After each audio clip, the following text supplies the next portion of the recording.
is just something you have to get used to. Also, you're able to shake the remote to have Cappy, after you've thrown him, home in on an enemy if it's close enough, and this was a great help as well.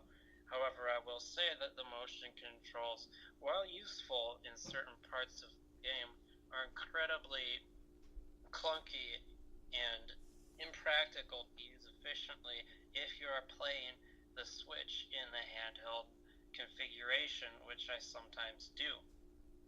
Now, getting that out of the way, the enemy possession feature is pretty neat. It's not necessarily anything new in a game.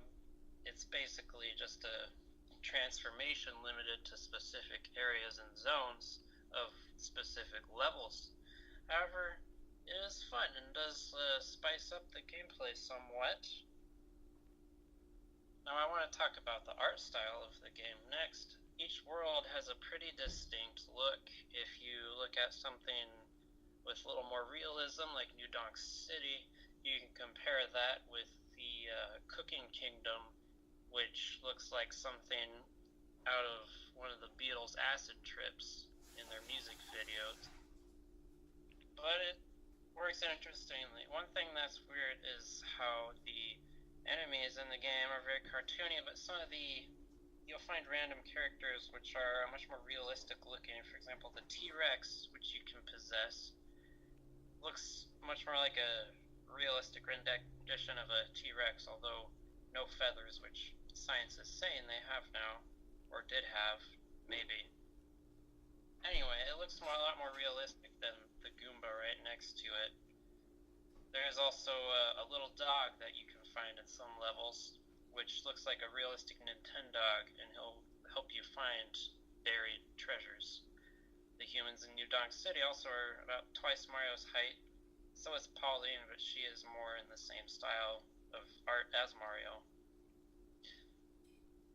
Okay, moving on. The exploration aspect of the game. The levels are set up with a lot of things to do all over the place. You'll keep coming back and discovering things that you didn't notice were there before. However, some of this just happens naturally as the player discovers things. Some of this actually is artificially done, as new goals and challenges will appear in levels once you have hit certain milestones in the game. For example, after beating the final boss, which really is not the end of the game by any stretch, there will be quite a few more power moons unlocked for you to go and collect. One thing I noticed in the first level of the game, or I suppose the second, Fossil Falls, is that while you're initially exploring it, there are only a certain number of moons available, but as soon as you beat the first mini-boss, a number of new warp pipes and objects will arbitrarily appear, which I thought was a little strange at first, and didn't know what triggered it, but eventually I realized how it works. The bosses in this game, I will say, I felt were a little underwhelming. However, there is one very cool one where you fight the Brutals, the evil rabbits. I don't want to spoil it, but it was good, I thought.